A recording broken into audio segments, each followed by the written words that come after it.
Steve Booth, are you ready to optimize yourself? Always. How are we going to do Yes. that, Fraser? This is Optimize Podcast, episode 4. We've been pretty um, consistent. yes, man. Very excited for today's session. I hope you're doing well. I will give the viewers and the audience an overview of what we're going to be touching on in today's episode.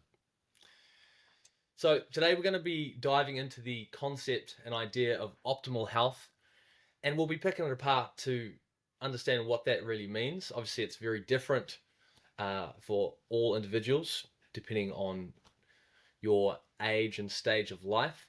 We're going to discuss that variation, and then we'll also look at some of the common principles among all humans that, you know, all kind of resonate for all humans and how it relates to creating a life of optimal health. And some of those ideas are very aligned with the values of this podcast, which are things like compound interest and Kaizen, the Kaizen philosophy of consistent incremental growth. No matter how fast or slow you're moving, as long as you're moving forward, uh, that's something that we want to maintain. For sure, man. It's like one of the key things that we kind of have to put ourselves in positions to understand it relative to our own circumstances, but jiu-jitsu highlights it, flexibility highlights it.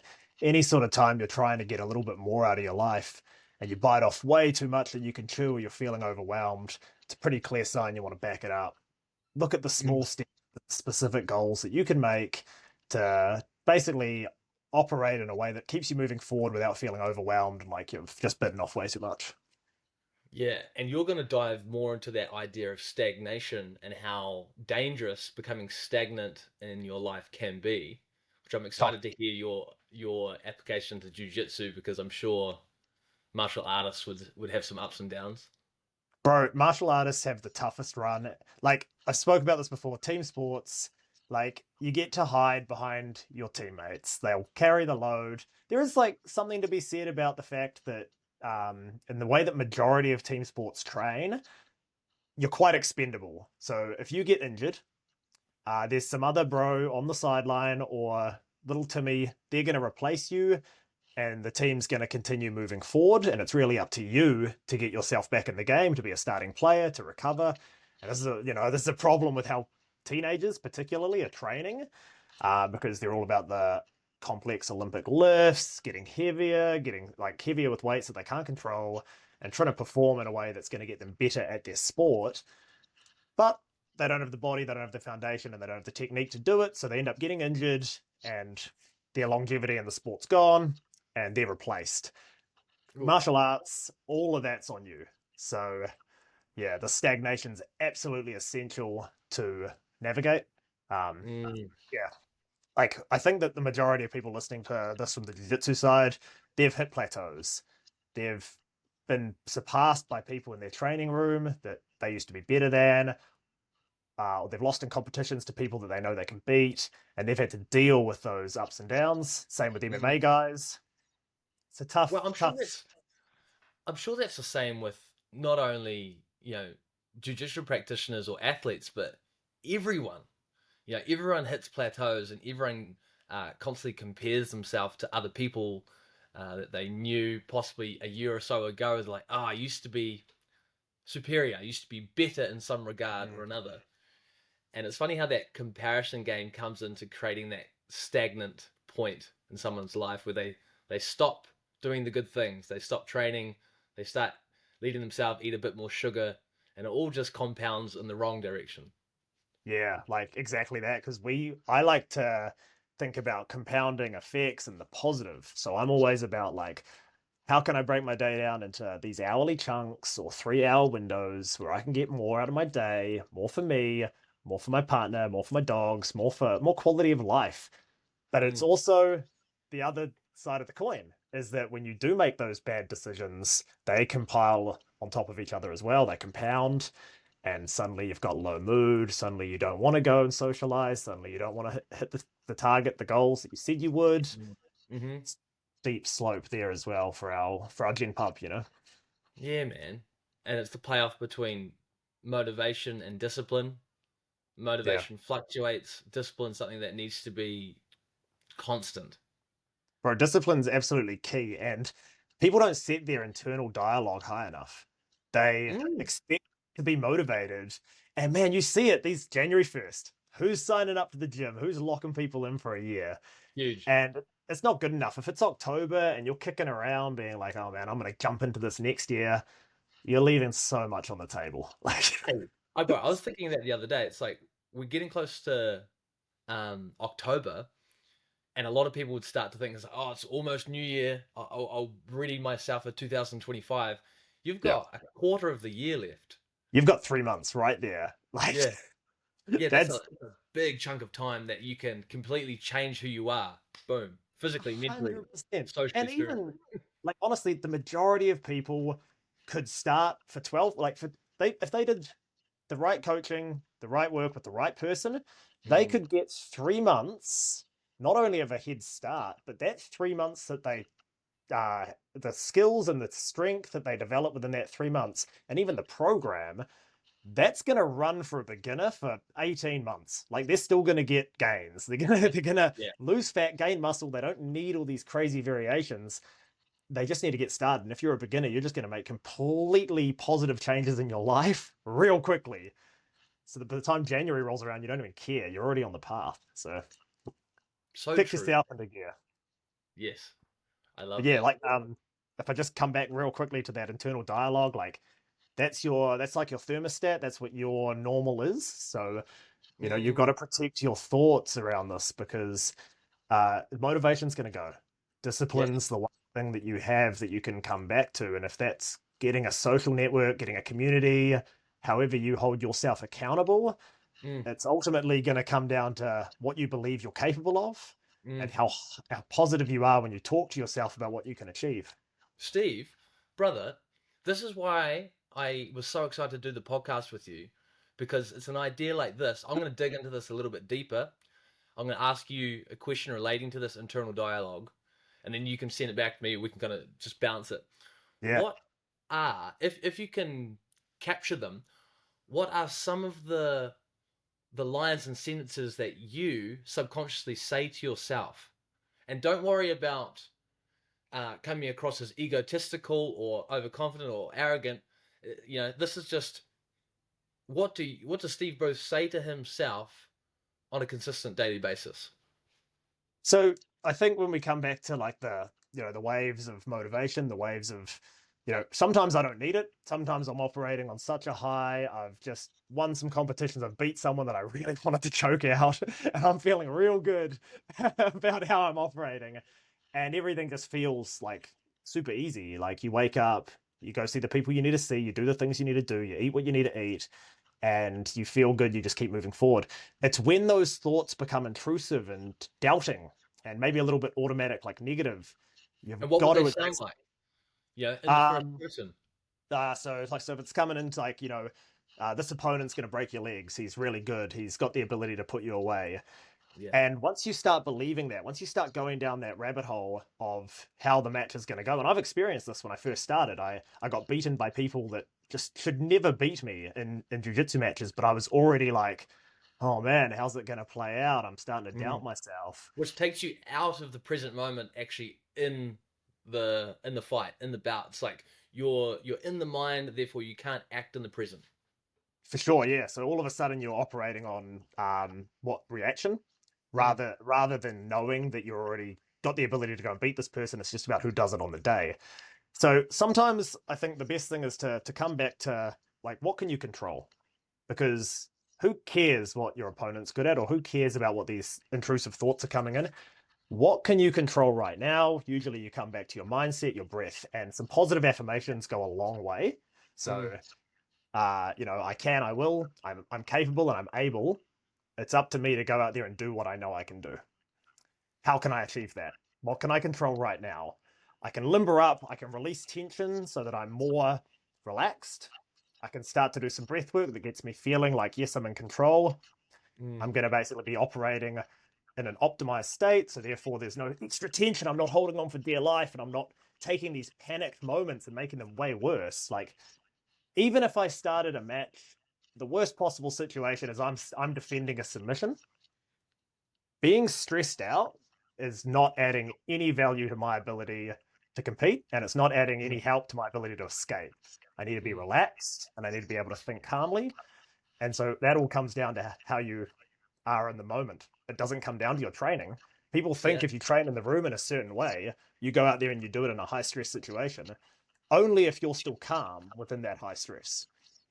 So I can, I will, I must admit, you messaged me the other day when we were trying to get this episode 4 moving. We were both very busy.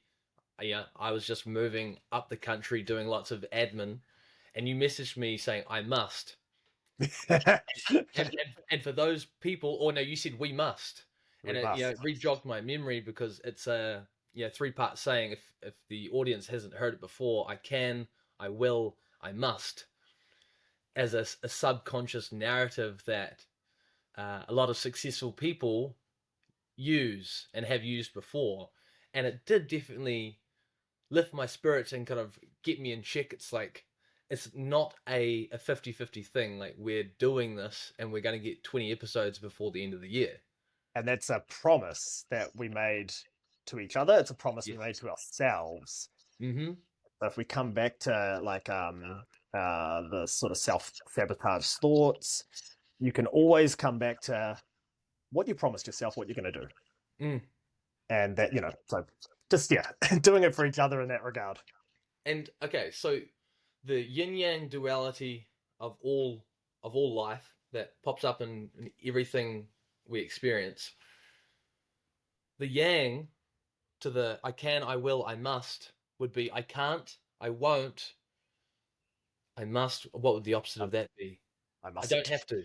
I Yeah. must do it. I don't have to do it.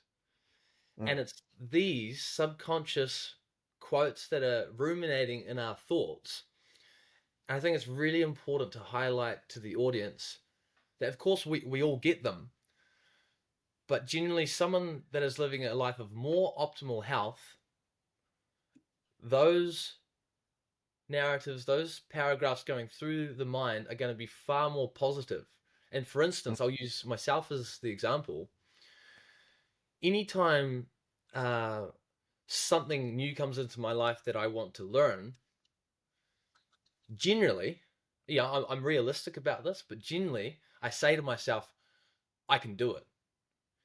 Whether it's like astrophysics or something deep down the theoretical realm of science, it's like, I know it's going to be difficult, but I can do it. I know if I put the time in and I trust myself and I continue to show up consistently, I can do it. I will do it. And then moving forward into the headspace of I already have. Even if we haven't, we start to tell ourselves, Mm. I am a black belt.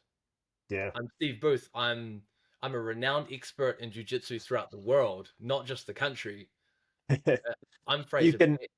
I I am a renowned expert in the science of breathing and how it relates to optimal health. do you think that there's, and I'm like, if you're similar to me in this regard as well, you have paved the way in an area that was underdeveloped. It wasn't moving in the direction it needed to, and it didn't have the respect that it needed or deserved. And you did have to research a lot of that stuff yourself. And like I Mm, think back to like Charles Poliquin, like this, whether or not you love him or hate him, regardless, like it was a hard time to develop and pick up hacks from around the world. We didn't have You couldn't just go on the internet and research Chinese weightlifting methods or Eastern European strength training. Like probably had to learn some languages and probably had to go and visit those places and know the right people. mm, Breathwork and jujitsu still in their like internet sort of primacy. They're mm, very quickly developing, but you've learnt them and you've discovered and been able to have all this proof about what it can do with the people that you've worked with, hundreds, thousands, whatever it is, mm. and you've seen the results. So then when you come to learning astrophysics or whatever else it is, sweet, there's already a bunch of data there. I've already learned a complex system over here. I'm just going to bring this process to what I do in the other realm. It's so true, bro. Yeah, well said. Like, People you go. So I was just going to say, like, people shouldn't get too hung up on what they've previously done or what they like. Like we talk about this with like possessions. Like, you're not what you possess. You're not what others perceive of you. Your self-worth is internal, and if you need to make some steps or some changes in your life to think higher of yourself, cool. There's a community out there for you. It's just about where that is. Yeah, man. Amen. So Hey. coming back to this topic of optimal health, I just want to break down the concept a little bit more because it's something that, we're both very intrigued about, and we're passionate about learning how to become the optimal versions of ourselves, but not everyone else is. However, I think if we can kind of paint a picture and a framework for how people can approach it, I think it's going to be, a lot easier for those people to become interested and passionate about it. So, Sure. You thinking the four pillars? wow, man, the four pillars, the four dimensions of health, for sure. Physically, mentally, socially, and spiritually. That's a big one, especially for the Optimise. It's a value that the podcast holds, as well as the ideas of uh, balance, connection, and growth. Balance being the yin yang, opposite, contrast theme throughout everything we experience. Uh, Connection, the importance of actually engaging with other people and learning in a balanced way through ako. It's like Mm. a student teacher hierarchy doesn't necessarily work as well as if we're on an even keel, exchanging energy and learning from each other reciprocally, Mm. and to create an environment like that. And then finally, growth, which is kaizen, the idea of compound interest and incremental growth and evolution over time. Having those three, balance, connection, and growth, as well as those four dimensions of which we can apply those three values towards, I think it's a really important idea for the viewer. So I guess if we come back to how can that be sort of measured?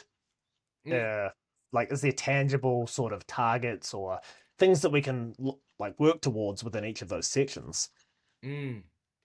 Well, there is, but there's a bit to it. I Yeah. think physically and mentally, it's a lot easier to measure. Socially and spiritually, less so. Hmm. It's more subjective. It's more down to the individual of what they think, see, and feel. Whether physically and mentally, we can actually use uh, the cardiovascular component, the strength and the mobility component of the physical body. You know, do we have good posture? Are we aligned? Those things are much easier to measure. But getting to the mental side of it, we were just discussing the subconscious narratives that we hold and like how we talk to ourselves. Hmm. Like, how can we measure the internal dialogue that we have? It's a hard one. How do we develop a more open and aware level of consciousness so that we can actually recognize what our internal dialogue is and how we're talking to ourselves? I read a crazy statistic that 40% of the planet doesn't have an internal dialogue. Now, I don't know if that's true. I got no idea, but the concept, the Mm. idea is a terrifying one to think about. Ignorance is bliss. Yeah. It's the easier life, isn't it? Yeah, maybe it's just that. Maybe not having the internal dialogue is relatively peaceful because you're just more in the present. A lot of people struggle in my experience, they struggle alongside flexibility and yoga in the sense that they're left, 3 to 5 minutes is a long time in a position, left with your thoughts that you probably haven't, been left with for a while. Full-time job, kids, whatever else is going on in your life. And then all of a sudden you're holding a position for upwards of 3 to 5 minutes, Mm. and you're expected to breathe calmly and sort of stay with your thoughts. Some people struggle just in that space. Mm-hmm. Do you have any experience navigating that? For sure, man. Like, I think with that particular example of holding a like an end range of motion and being put into that difficult environment. Discomfort. Yeah, and especially when the internal dialogue ramps up and it starts saying like, "Get me out of here, get me out of this place. I hate this." Yeah. Like that is the perfect opportunity. I know for myself, it's like to become a witness and observer of what the internal dialogue starts to say. Because half an hour before at the start of the class, I was in quite a peaceful state, quite a a gracious, calm psychological state, and then all of a sudden going through the ring of fire, it's like, why do I need to be here? Why are you putting me through this? And it's like this internal battle between the ego and the real you. Potentially it's like the person that you want to become, and the the devil, the yin yang duality of that's like, nah, let's just stay complacent and stagnant over here. We don't need to push ourselves to grow. It's a fascinating exploration of consciousness. In those moments, um, we've heard a few of the sort of great minds around staying in difficult positions, staying in difficult situations, and taking a breath, taking a 1 second thought, doing something before you leave that could reset your focus. Mm, And all of a sudden they unlock some level of resiliency. I see it now that I'm training small groups with flexibility. You see the behaviors and you see the fidgeting and you see the level of discomfort that some people are in. And sometimes a simple cue, like backing off to somewhere that you could hold this position for 1 minute. And mm, immediately they recognize that they're just pushing too far. They're just mm, going too hard into discomfort to the point where they're fighting with themselves rather than just backing off 10%. And mm, suddenly now it's attainable. And then sure enough, they go deeper when the timing's right, when the sort of foundation and the mm. pattern's been worked on. But in that moment, it feels like something they need to run from, something so high stress. It's like, get out of there. What are Yeah. you doing?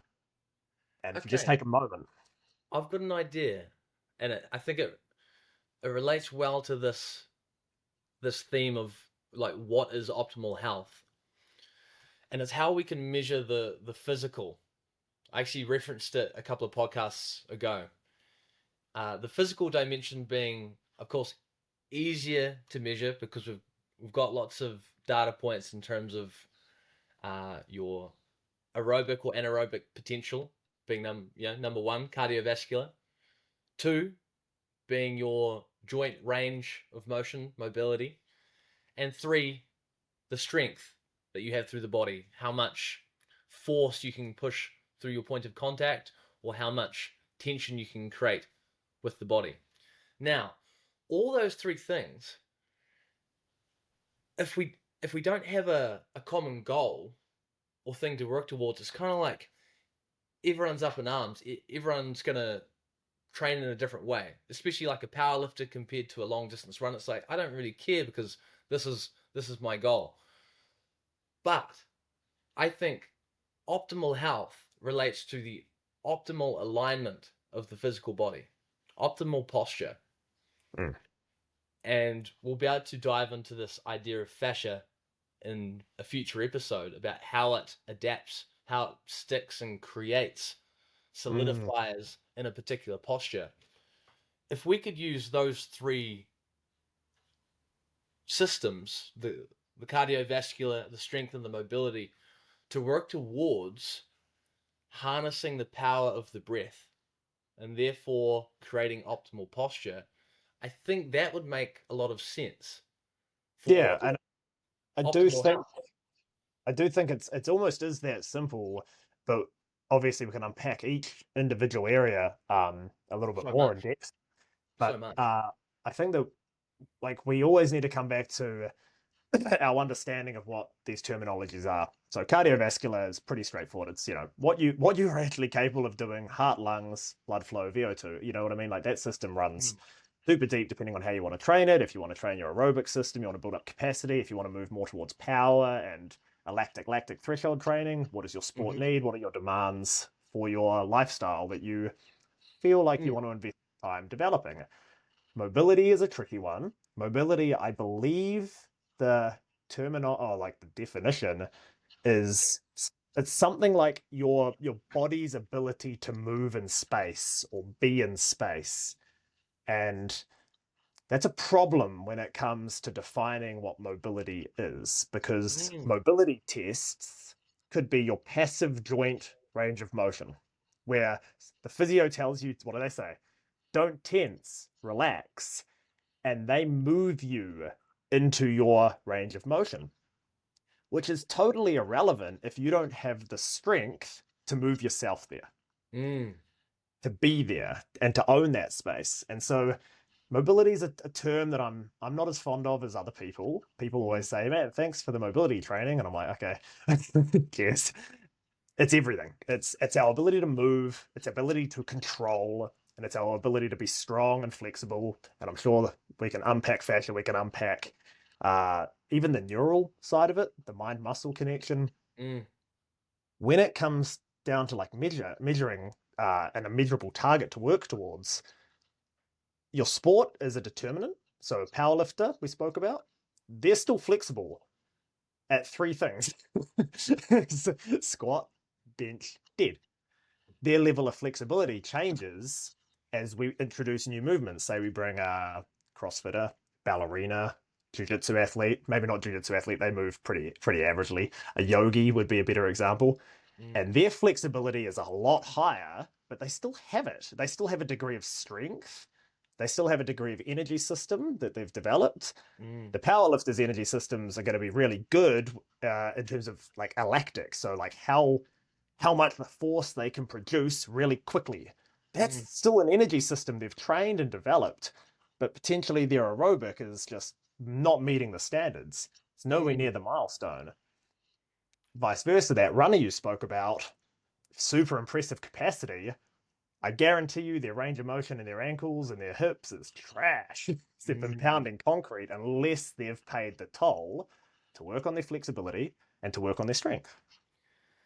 Now, a CrossFitter, I'm just thinking of how diversity is often it's the best for the environment. It's best for uh, people's approaches to finance. Often, more often than not, having diversity is a positive. And I think the same in terms of someone's movement patterns and someone's capacity in the aerobic or aerobic. You know, so I think a CrossFitter ticks a lot of those boxes. If you didn't For get sure. injured so much and you didn't put so much pressure on the joints, uh, I think CrossFit would actually be a pretty exceptional thing to do. And when you talk to someone that's doing CrossFit, you can sense they've got a lot of energy. They're very fit. They've got a lot of muscle mass, and they're generally like primed. Yeah. Uh, For how if long? you do introduce the idea of yin yang, it's like, can you consistently do that forever? No, almost certainly. And the reason being is because CrossFit became a system and it expanded globally from about 2008 was that real shift where we saw it boom. Mm, And the problem with systems is that as they get bigger, as they go global, standards drop. yeah. Coaches now have coaches that are either, it's like a game of like phone or like Chinese whispers where it works its way down to the point where people have missed what the most important part was, and it was the ability to move. And so Mm, CrossFit is one of those. Unfortunately, it's a scapegoat because we do have people that are just opening boxes and then working on the mobility as people get injured, as people develop these poor movement patterns they have to fix. All mm. of the people that are excelling in CrossFit have previously been powerlifters, Swimmers or gymnasts, whatever. Yeah.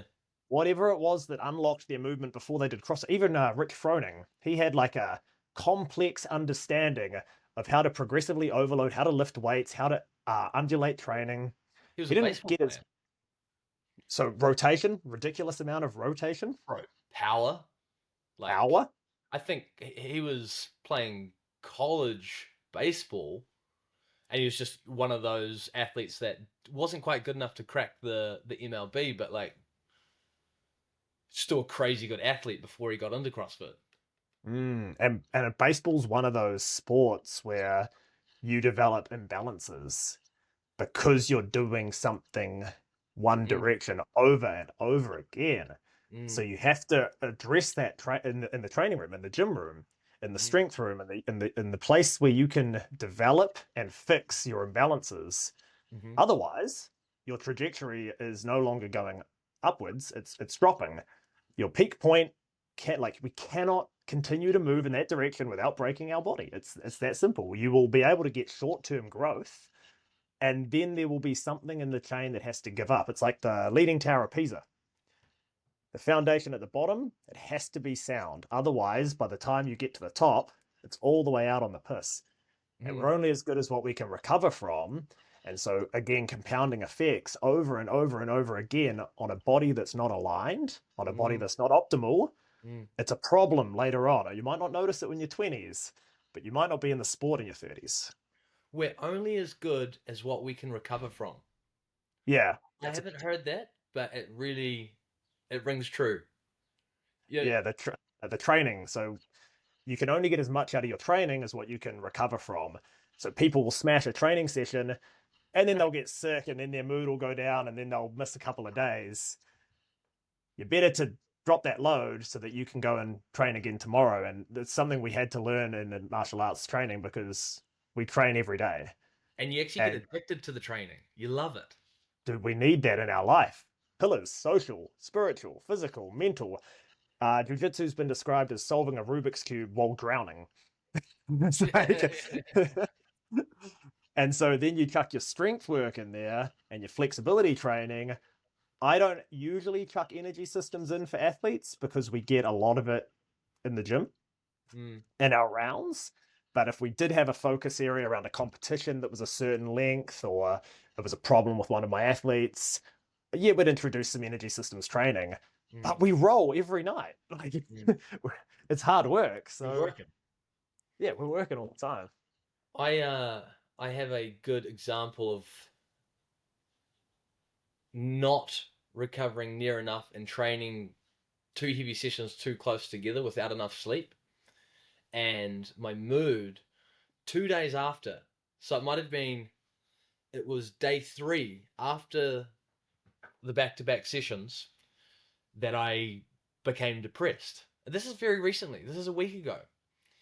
But it's just fascinating because I forget, especially when it's 2 or 3 days after the event. Sometimes people won't think they're correlated or connected.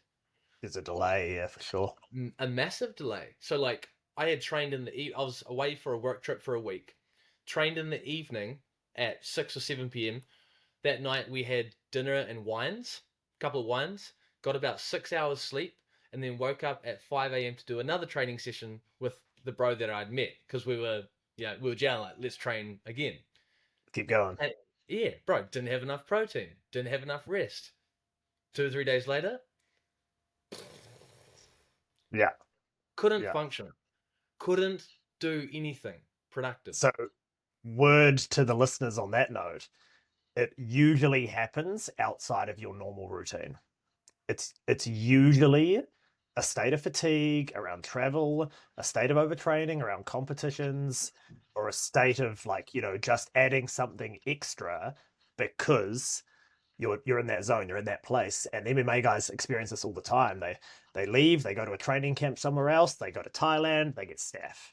They go to the Mm, States, whatever else happens, they get injured.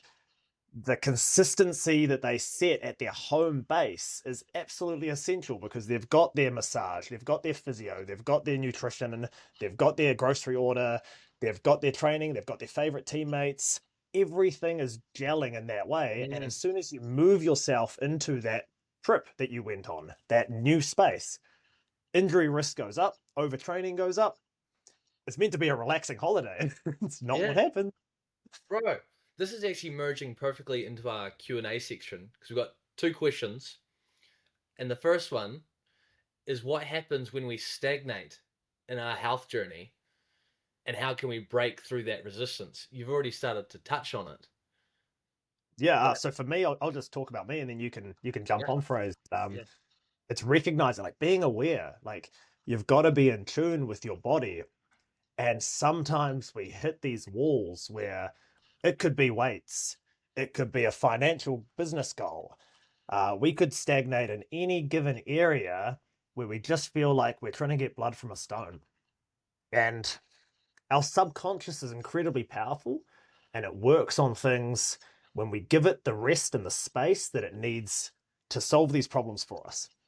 So if we ever feel, or if I ever feel like I'm not able to go and do what I was setting my task on, my goal on, and I feel like this is now an obstacle that I haven't been able to navigate using my brain, using some applied effort, I'm going to set another goal.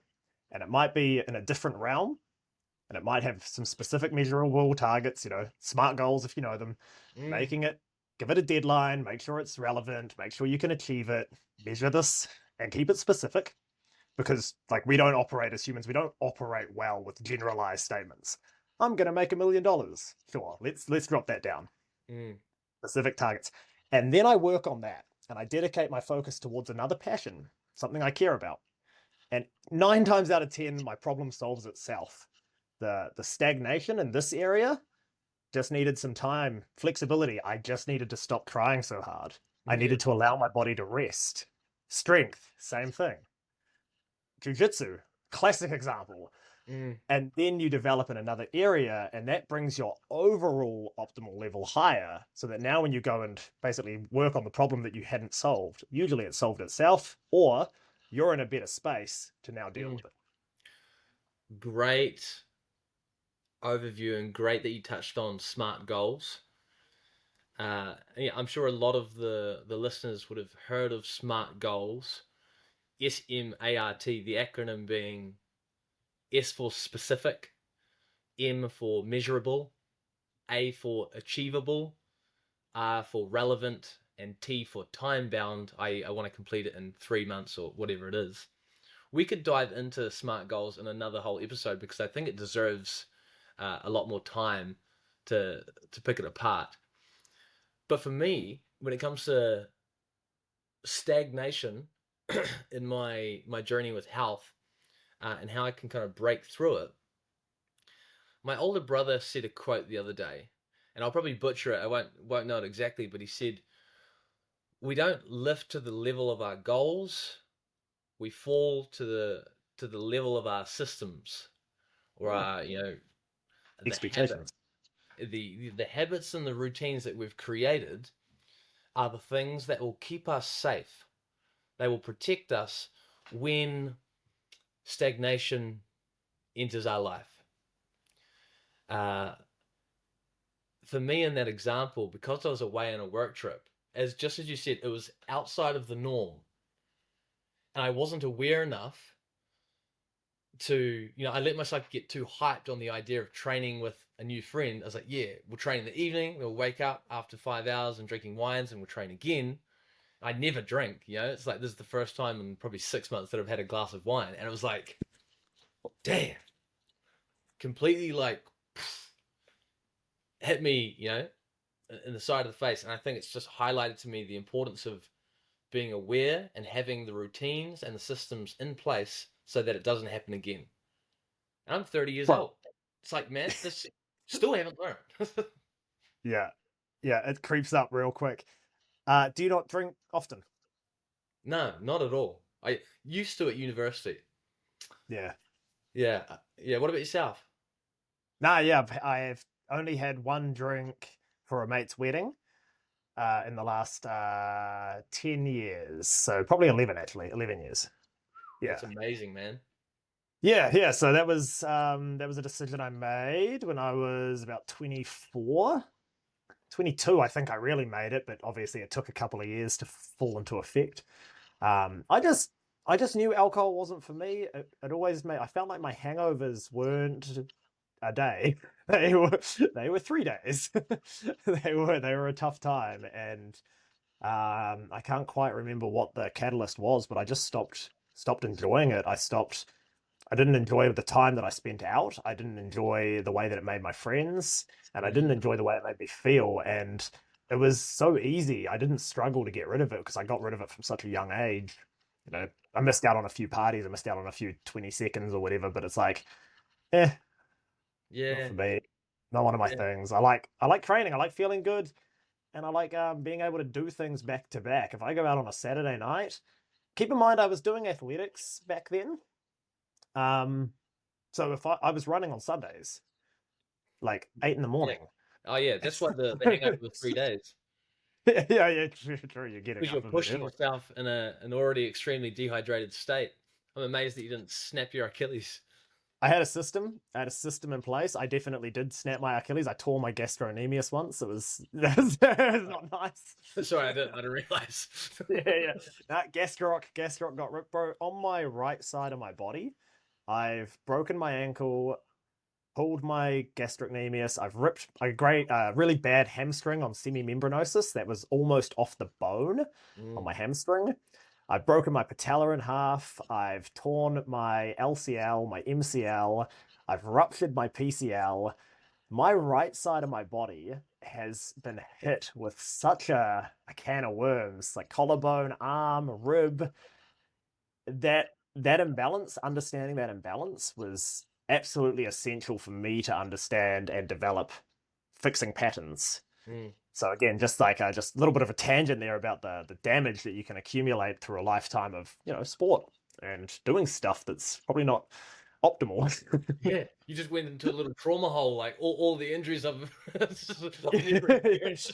They come back, dude. They're there, and issues in the tissues. You gotta let it out. You gotta fix what's not working for you because it's a kink in the chain. Yo, And man, I'd love to have you fix my fascia from my heel, my big toe. I'm assuming all the bro, way up. we'll get into it next year for sure. Mint, bro. Okay, Awesome. Do we have we another got one question? more. We got one more question. This last one, it's a pretty open and generalized question. And it's like, how does optimal health look different for everyone? And what factors influence this? And this is such a massive question. Things such as your age and stage. Optimal health is going to look different for someone that is 20 compared to someone that is 80. Hmm. However, those common threads of creating balance, uh, consistent growth, and connection with your surroundings keep popping up. Yeah, it doesn't matter how old you are or how much you weigh or your experience with any of the four dimensions. It doesn't matter as long as you come back to those foundations of creating balance, connection, and growth, highlighting that the yin yang duality, the Kaizen philosophy, it's all there. Hmm. Um, yeah, I think that's the overarching answer to the question. Um, yeah, of course, it looks different for everyone, and everyone's going to be on a different journey. So I think if you're starting this journey, if you're potentially wanting to quit alcohol, or if you're wanting to get into a fitter state, or practice meditation, or anything that's going to slowly increase your quality of life, come hit Steve and I up. You know, reach out, send an email. I'm Fraser at optimalhealthmodel.com. Steve, what are you? Stephen Booth JJ on Instagram. Mm-hmm. Yeah, because this thing, it's a rabbit hole. Optimal health, it doesn't stop. No, and there is a sense of urgency because you do want to experience what your optimal goal is and how your optimal training is within every decade. Because how I trained in my teenage years has changed drastically now that I'm in my 30s. This decade has been absolutely essential for my development. My 20s was the same, there was a big shift there. But when I'm working with clients in their 40s, when I'm training jiu-jitsu people, like keep in mind training looks 90% similar for most athletes. We should be developing strength within those main movement patterns. We should be working on some form of accessory to neutralize our imbalances and change our posture and breathe better, feel better, move better, and be stronger. Mm. Within your sport, there's going to be different variations. It's not my job to make people better at their sport. It's my job to get their body moving better so that they can do their sport. The same with the 80-year-olds, or let's look at the 40-year-olds. They're usually having some lull in life. There's been a shift, whether they've had kids, whether they're now looking at the next phase, midlife crisis. I want to sleep better. I want to get my body better. I want to feel like I used to feel in my 20s. Their optimal is going to be mainly around those sort of goals. High performers in their 40s, very rare. So why are those people now getting 20-year-old personal trainers that expect them to train the same way that this guy fresh out of uni does? So working with people that have that experience goes a long way. So if you are in your 20s chasing dreams, cool, we can help you. If you are in your 40s looking for a little bit more balance, feel a little bit better, be a little bit more capable to play with your kids or grandkids, cool, we can help you. And yeah, like it just something we've got experience in that we want to share because we know it helps people. Agree, brother. All right, I think we'll start to wrap it up there for episode 4. That was episode 4 of Optimise. We were covering optimal health. Thank you very much for joining us. We'll be back for episode 5 probably pretty soon, eh, Steve? Let's do it, man. Let's lock it in. We got things to do. We're busy people. We got 15 more episodes to close out 2024. How good, mate. What a pleasure. As always. Cool team. Take it easy.